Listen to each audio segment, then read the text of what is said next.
तो आज का हमारा पहला सवाल है, फिगर देख लीजिए।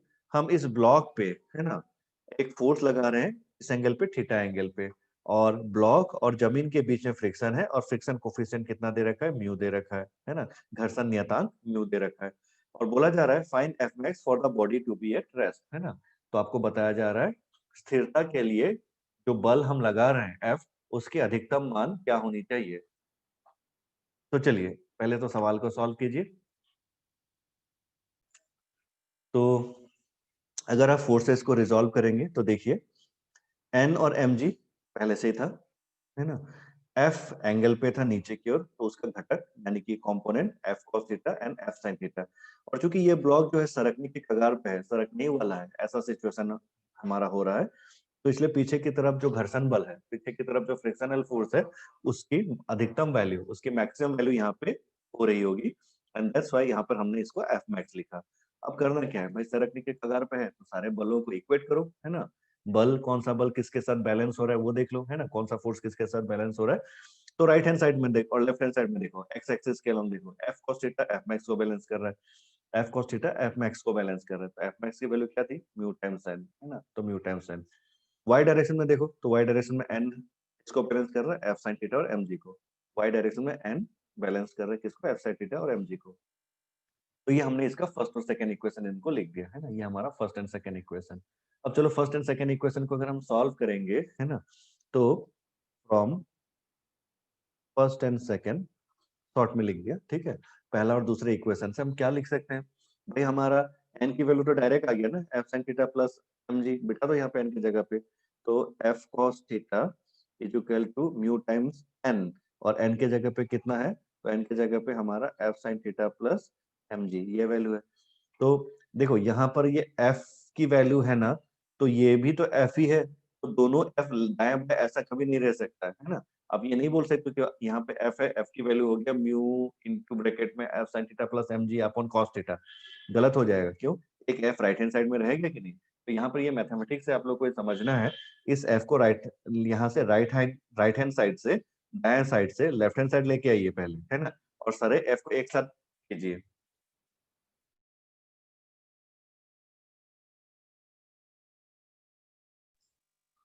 तो हमारे पास यहाँ पे इक्वेशन क्या बनते दिख रहा है, तो इसको सॉल्व करोगे तो ये हो गया एफ कॉस थीटा, और ये mu F sine theta left side लेके आ जाओ, तो minus mu F sine theta, है ना, ये इधर लेके आ गया, तो minus mu F sine theta, और ये क्या रह गया, this is equal to mu times small M G, ये रह जाएगा। ठीक है, दिखा। अब यहाँ पे एफ एफ है, इनको अब कॉमन लो, ये होता है टेक्निक सॉल्व करने का, ठीक है। तो चलिए एफ एफ को कॉमन ले लेते हैं, तो एफ एफ कॉमन ले लिया, बचेगा कितना, cos थीटा, सॉरी प्लस नहीं माइनस, है ना, माइनस कर दे रहे हैं इसको, ये हो गया mu sine theta is equal to mu times small M G.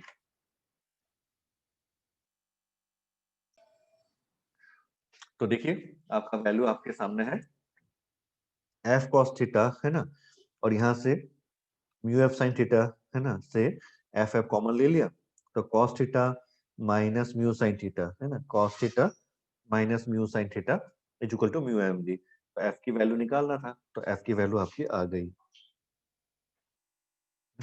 तो फाइनली एफ की वैल्यू क्या पाया हमने, तो एफ की वैल्यू आ गई mu M G divided by cos theta minus mu sine theta, ये वैल्यू आ गई आपकी, म्यू एम जी अपॉन, है ना, cos theta minus mu sine theta. पिछले बार क्या आया था, कुछ याद है। यस सर सर प्लस आया था माइनस की हाँ, जगह। देखिए हमारा जो पुश और पुल की जो कंसेप्ट है, ये हमारा अगर इस तरह का कोई ब्लॉक हो जैसे अलमीरा टाइप का, वहां पर वो मैटर नहीं करेगा, क्योंकि वहां पर पुश और पुल दोनों एक ही डायरेक्शन में रहेगा। किसी बड़ा सा अलमीरा को अगर आप खींचोगे तो ऐसे हॉरिजेंटली ही खींचोगे, है ना, और अगर उसको ढकेलोगे भी तो ऐसे हॉरिजेंटली ही ढकेलोगे। तो ऐसे सिचुएशन में अगर आप पुल कर रहे हो, खींच रहे हो, है ना, तो pull force will be equal to F max, जो कि है म्यू एम जी। पुश कर रहे हो तभी वो इक्वल टू एफ मैक्स होगा, तो दैट इज, है ना, म्यू एम जी। तो दैट्स व्हाई एफ पुश या एफ पुल, है ना, both will be equal to mu M G, ये होगा। Whereas, अभी अभी जो हम लोगों ने दो कंसेप्ट देखे थे, है ना, तो उसके अकॉर्डिंग हमारा अगर हम पुश ऐसा करते हैं, है ना, एंगल पे नीचे की ओर फोर्स लगा करके, और खींच रहे हैं इस तरह से, क्योंकि मोस्टली खींचते वक्त हम ऐसे एंगल पे खींचते हैं और ढकेलने पर मोस्टली ऐसे ढकेलते हैं। तो अभी अभी जो हमने आइडिया देखा उसके अकॉर्डिंग हमारा पुश करने पर हमको ज्यादा एफर्ट लगाना है ना, और पुल करने पर हमको एफर्ट कम लगाना है। ठीक, तो ये हमारा एक ऑब्जेक्टिव क्वेश्चन का पार्ट बन गया। फिगर को ध्यान से देखिए, ये हमारा नया क्वेश्चन है। इस फिगर में हमारा एक ट्रायंगुलर वेज है। इस वेज का ये नीचे एंगल जो टिका है, ये वेज जो अपनी जगह पे फिक्स्ड है, ठीक है, कोई मोशन वोशन कुछ नहीं हो रहा है, फिक्स्ड है। और यहाँ पर हमारा दो मास इस तरह से है ना हैंगिंग है, और दोनों मास जो है एक कॉमन स्ट्रिंग से अटैच्ड है। इस तरह से कॉमन स्ट्रिंग से अटैच्ड है, दोनों की मास इक्वल है, स्मॉल एम है ना। तो सवाल है आपका, एक का नाम बोल देता हूँ ए, दूसरे का नाम बी, ठीक है, से दिस इज ए जो वर्टिकल है, और जो इंक्लाइन में है उसको बी, ठीक है। सवाल है find acceleration, find acceleration of A, ठीक है, इसका बस एक्सेलरेशन निकाल दो। सवाल है find acceleration of A, note कर लेता हूँ। तो देखिए, ये उसका फोर्स एनालिसिस हमने यहाँ पे कर लिया, जैसे हम पहले से कर रखे थे कि अगर कोई ब्लॉक इस तरह से इंक्लाइन में रहेगा तो नीचे mg sin थीटा और mg cos थीटा, और ऊपर की तरफ t, और यहाँ पे कांटेक्ट फोर्स n। ये फोर्सेस अगर यहाँ फिगर में देख ले तो देख लीजिए b को क्या क्या क्या फोर्सेस मिल रहा था। तो देखिए b को यहाँ mg cos थीटा n, और इस डायरेक्शन में mg sin थीटा, और ऊपर की तरफ टेंशन। तो बताइए नीचे की तरफ अगर mg कैपिटल A को मिल रहा है तो b को मिल रहा था mg sin थीटा, तो ऑब्वियस है mg is greater and mg sin theta is smaller. तो कौन सा ब्लॉक किधर मूव करेगा, तो ए ब्लॉक मूव करेगा नीचे की ओर, तो बी ब्लॉक मूव करेगा ऊपर की ओर, because this value is bigger, MG is bigger, और एमजी साइन थीटा जो है ये स्मॉलर है, क्योंकि साइन थीटा की वैल्यू जो है ऑलवेज जीरो, मतलब मैक्सिमम कितना होता है, वन होता है, मतलब मैक्सिमम वैल्यू वन होता है, जबकि यहाँ पे वो कंडीशन तभी होता है जब 90 डिग्री एंगल होता है। तो ये तो वो कंडीशन है नहीं, तो इसी से हमको क्लियर होता है कि mg sin theta will be less than mg, and hence a block will move down and b will move up, है ना, b ऊपर की तरफ जाएगा। तो यहाँ पे इसको सॉल्व कैसे करें, एक्सेलरेशन कैलकुलेट करना है। तो देखो मैंने आप लोग को समझाया था ना, उसी तरह से यहाँ पे इसको करो। इसका डायरेक्ट यहाँ ना सॉल्व करके इसको ऐसे किया करो, जो ज्यादा इजी पड़ेगा। इस तरह से ये m और ये m, ये नीचे खींच रहा है कौन सा फोर्स, mg, ये भी नीचे खींच रहा था लेकिन b को किधर, पीछे की तरफ, कितने फोर्स से, mg sin theta, mg sin theta, ये हमारा a ब्लॉक था, ये b ब्लॉक। तो इस फिगर का रिप्रेजेंटेशन ये सिंपल है ना, बस ये चीज आप लोग आदत में डाल दो तो बहुत ही आसान होगा। तो देखिए, अगर हम इस चीज को अब एनालाइज करें तो साफ दिख रहा है भैया, दोनों तो एक ही डायरेक्शन में जाएगा ना, ये नीचे जा रहा है, ये ऊपर जा रहा है, लेकिन कंसेप्चुअली अगर देखा जाए एक ही तरफ का हुआ है ना। अल्टीमेटली हमारा, अगर हमारा ये mg फोर्स के कारण नीचे जा रहा है ना, और यहाँ पे ये ऊपर जाएगा, बट mg sin थीटा इसको रोकने की कोशिश करेगा, तो यहाँ पर वही चीज है। तो ये बड़ा फोर्स है और ये छोटा फोर्स है।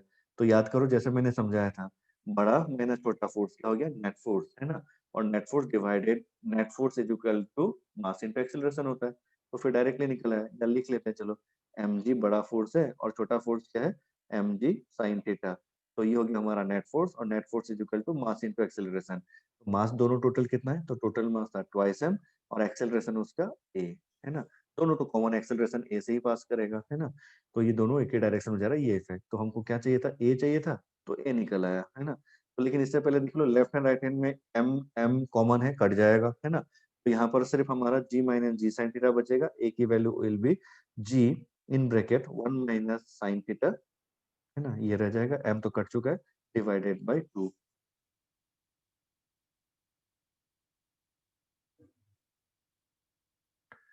एम एम कैंसिल हो चुका है, सो जी कॉमन ले लोगे, तो जी कॉमन ले लिया तो वन माइनस साइन थीटा, तो वन माइनस साइन थीटा जी कॉमन लेकर के, तो नीचे टू, है ना। ये आपका रिजल्ट है। देखिए, हमारा ये एक नया प्रॉब्लम था जिसमें हमारा ये पूछा गया कि अगर इस पूरे सिस्टम को अगर इक्विलिब्रियम में रहना है ना, तो हमारा P1 की वैल्यू क्या होनी चाहिए। और इसमें जो लिफ्ट है इसका मास m था, आदमी का मास भी m है, और बाकी फिगर आप जो देख पा रहे हो। तो सबसे पहले स्मॉल m आदमी है ना, और स्मॉल m जो हमारा कंटेनर है या लिफ्ट है, इन दोनों का फ्री बॉडी डायग्राम बनाया। तो फ्री बॉडी डायग्राम में स्मॉल m जी नीचे की तरफ आदमी को मिला, और ऊपर की तरफ कॉन्टेक्ट फोर्स है ना, लिफ्ट के बेस से मिला। और चूंकि आदमी खुद रस्सी को खींच रहा था विद फोर्स T2, तो उसको भी उतना ही फोर्स ऊपर मिला, एक्शन रिएक्शन के फॉर्म में T2। अब फिर उसके बाद हम यहाँ पे आ जाते हैं लिफ्ट पे। तो लिफ्ट पे अगर देखा जाए तो सबसे पहले हम जो लिंक फोर्स है या एक्शन रिएक्शन फोर्स है दोनों मासेस के बीच में, उसको पहले कंसीडर करेंगे। तो इसलिए हमने यहाँ पे क्या किया, तो देखो ये एन जो था ये एक्शन के फॉर्म में मिला था आदमी को, तो रिएक्शन किसको मिलेगा, लिफ्ट को मिलेगा। तो इसलिए ये दोनों एन ध्यान रखना है, जो मैंने गोल कर दिया है ये सर एक्शन रिएक्शन है ना, ये एक्शन रिएक्शन है, इसको ध्यान रखना है। तो ये एक्शन रिएक्शन हो गया। अच्छा, अब आगे हमारा बाकी यूजुअल फोर्सेस, ब्लॉक को या ये जो लिफ्ट है इसको नीचे की तरफ इसका अपना वेट जो कि mg है, और ऊपर की तरफ हमारा फिगर में दिख ही रहा है 2 रस्सियों से बंधा हुआ है, तो एक T2 और एक T1, तो एक T2 और T1 है ना। बट अब यहाँ पे एक चीज और भी आता है कि भाई ये T2 और T1 के बीच में आपस में क्या रिलेशन है, तो उसके लिए यहाँ से पुली से यहाँ पुली तक का देखो, देखो ये T1 तो यही T1 इधर आ जाएगा, कॉमन रस्सी है, और यहाँ पे ये T1 जो है देखोगे तो इस पुली को बैलेंस करके रखा हुआ, और पुली को नीचे 2 T2 खींच रहा है ना। यानी कि ये फिगर अगर मैं साइड में इधर बना लूं, तो ये फिगर आपको कुछ ऐसा टाइप का दिखेगा।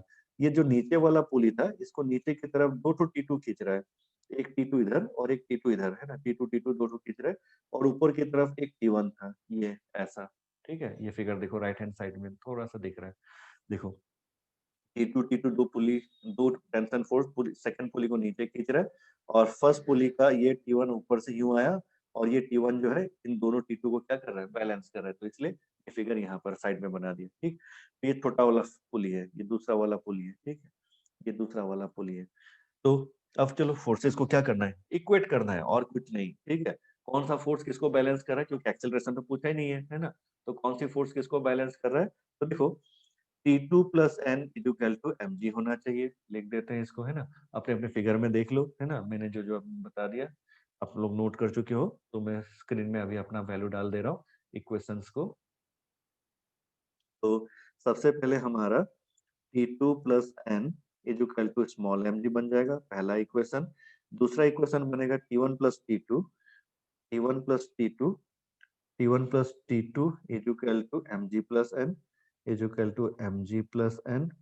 और तीसरा इक्वेशन हमारा बन जाएगा जो अभी लिखा, T1 equal to 2 times of T2, हमारा तीसरा इक्वेशन बन जाएगा। ठीक है, तो इन तीनों इक्वेशन को अगर आप सॉल्व करोगे तो आपको क्या मिल जाना चाहिए, आपको T1 की वैल्यू मिल जाएगी।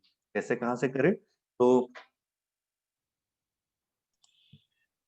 देखो इन दोनों इक्वेशन को अगर आप जोड़ दोगे तो इधर आ जाएगा लेफ्ट साइड में T1/2 प्लस T1/2 जो कि T1 हो गया है ना, और एक T1 पहले से ही था, तो कितना हो गया, ये आपका टोटल मिला के 2 T1 हो जाएगा कि नहीं, ये आ गया। Yes sir. इधर एक n था लेफ्ट हैंड साइड में, और इधर अगर जोड़ोगे तो ये mg ट्वाइस mg, और राइट हैंड साइड में एक n, तो एक n राइट हैंड साइड में भी है और एक n लेफ्ट हैंड साइड में भी है, तो दोनों n कट जाएगा कि नहीं, दाएं आएगा, बोलो क्लियर है।